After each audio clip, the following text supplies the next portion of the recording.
Danes v Pomurskem dnevniku. Sadjarji s kurjenjem proti zmrzali. Seznanitev z vojaško dolžnostjo. Prvi športni poligon za ulično vadbo. Izbor zanimivih zaposlitev. Vreme, jutri bo jasno.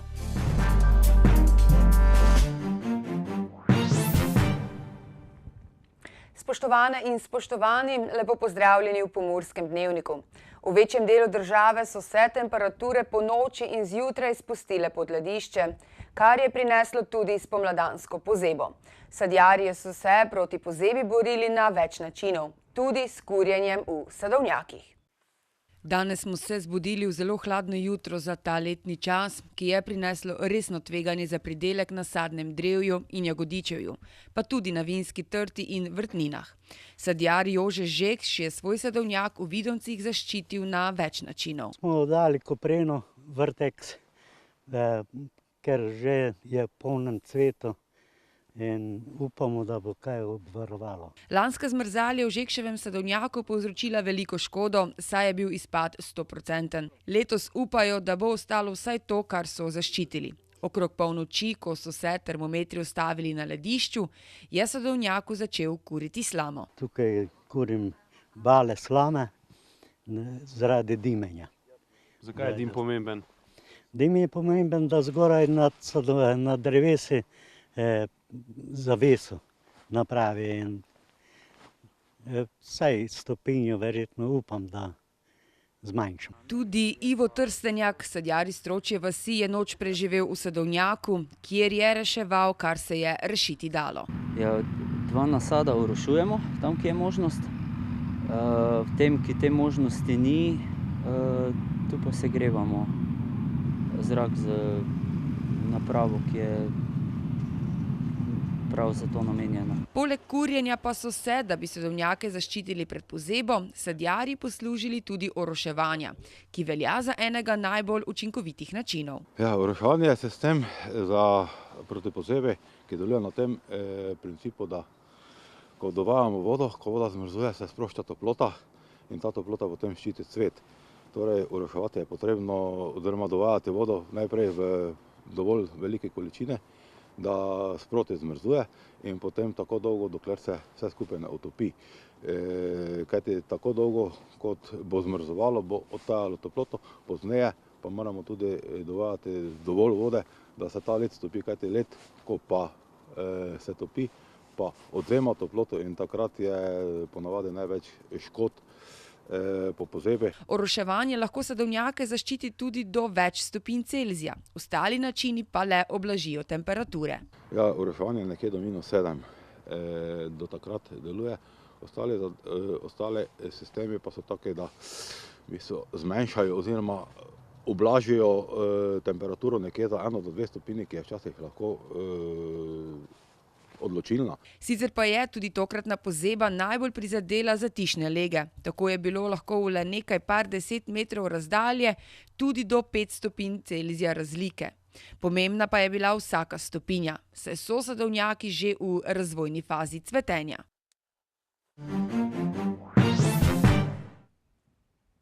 V Soboškem parku se je danes približno 400 fantov, rojenih leta 1999, seznanilo z vojaško dolžnostjo ter njihovimi pravicami in dolžnostmi. Z mladimi se je na Grajski ploščadi srečala in nagovorila tudi ministrica za obrambo Andreja Katič. Veseli me, da sem danes tukaj z vojaškimi obvezniki letnik 1999 v Murski Soboti. Predvsem tudi zaradi tega, ker ima Murska Sobota nekaj novosti. Včasih je bila vojašnica v Murski Soboti neperspektivna, sedaj smo začeli vanjo vlagati in veseli smo, da je tukaj podpora lokalne skupnosti, lokalnega prebivalstva, pripadnikom in pripadnici Slovenske vojske, ki služijo tukaj v Murski Soboti. Tako da bomo s tem nadaljevali. Ponosni so tudi, da je mladim po dolgih letih v Murski Soboti ponovno omogočeno prostovoljno služenje vojaškega roka. Včasih je bilo to možno samo v Vipavi, sedaj smo spremenili pristop tako, da je vojska bolj teritorialno prisotna na vseh delih Slovenije in ena izmed oblik sodelovanja z lokalnimi skupnostmi, s prebivalcem je zagotovo tudi služenje vojaškega roka. Vabimo vse mlade, tako fante in dekleta, da se nam pridružijo. Nekoliko smo tudi zvišali prejemke, ki jih dobijo v tem času, ko se usposabljajo. Junija bodo prostovoljci lahko začeli z urjenjem v Murski Soboti. To bo trajalo 3 mesece. Za svoje udejstvovanja pa bodo prejeli tudi plačilo v višini 1400 evrov. Izjemno smo veseli in počaščeni v mestni občini, da se bo letos junija začel tudi prostovoljni način služenja vojaškega roka, ki pomeni, da v 3 mesecih prostovoljnega služenja dekleta in fantje dobijo vpogled v vojaški poklic, se udeležujejo usposabljanj, pri tem so tudi nagrajeni finančno in potem jaz mislim, da lažje sprejmejo odločitev, da se odločijo za vojaški poklic, kar je pa seveda tudi namen tega prostovoljnega služenja. Zbrani so se seznanili tudi z delom in enotami Slovenske vojske ter možnostmi vključevanja vanjo. Mlade so pa tudi želeli seznaniti, da s polnoletnostjo pridejo tudi pravice in dolžnosti. Predvsem pa danes je bilo to namenjeno, da mlade, ki so polnoletni oziroma bodo letos postali polnoletni, seznanimo, da poleg pravic prihajajo tudi dolžnosti in odgovornosti, pa na neki strani tudi, da imajo pravico, da se usposabljajo in da so primerno izučeni za to, da dobijo pomembne izkušnje, če bi bilo, pa si noben tega ne želi, potrebno, da jih vpokličemo. Ali pa, da dobijo neko izkušnjo preživetja v naravi, da se spletajo nova tovarištva, ki so pomembna za življenje, še dodaja Katičeva.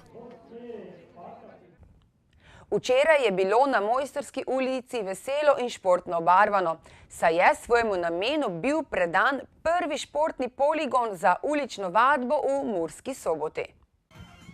Župan mestne občine Murska Sobota Aleksander Jevšek, podpredsednik Olimpijskega komiteja Slovenije Janez Sodržnik in Marjan Bizal, glavni konstruktor poligona, so namenu slavnostno predali zunanje vadbišče. Župan Jevšek je v predaji povedal, da športnim poligonom želijo občanke in občane spodbuditi k aktivnemu preživljanju prostega časa. Športni poligon z orodji je soboški občini podaril Olimpijski komite, zemljišče in gradbena dela pa je zagotovila občina. Ta je za podlago, na kateri so postavljena orodja, namenila dobrih 9000 evrov. Murska Sobota je tako postala 3. mesto za Jesenicami in Ljubljano, ki je v uporabo prejela športna orodja.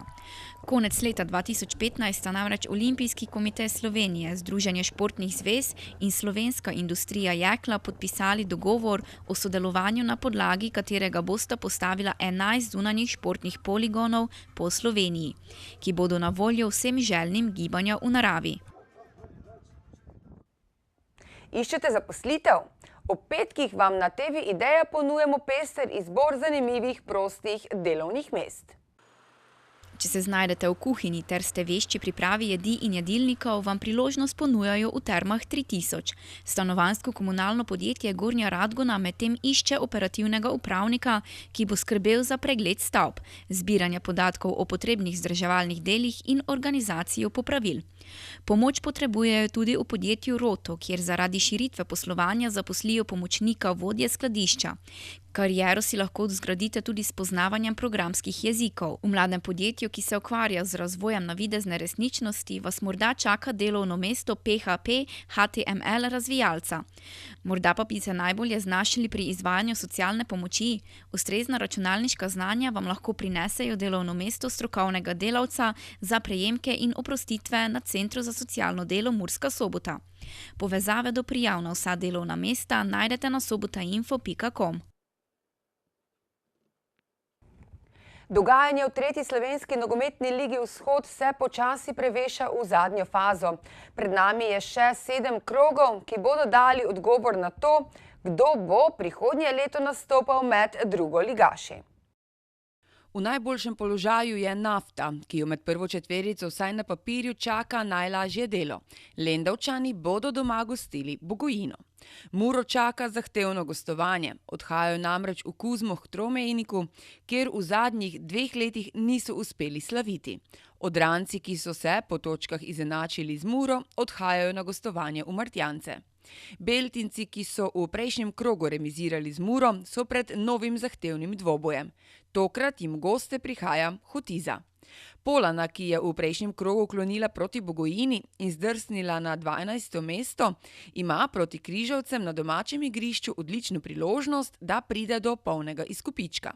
Zanimivo pa bo tudi v Rakičanu, kjer gostuje Grad. Turnišče je po 19 krogih sedaj že na 8. mestu, tokrat pa jih čaka težko srečanje v Ljutomeru, kjer Prleki ponavadi igrajo precej bolje kot v gosteh. V nedeljo bo Dora v studiu gostil pisateljico, pesnico, igralko, pevko, kolumnistko, ljubiteljico mačk, neljubiteljico cerkve, eno in edino Svetlano Makarovič. Mi pa si poglejmo še, o čem pišejo na spletnem portalu sobotainfo.com. In sicer, da je znan lokal zgorel skoraj do tal. Več o tem si preberite na sobotainfo.com, mi pa si poglejmo še kratke novice.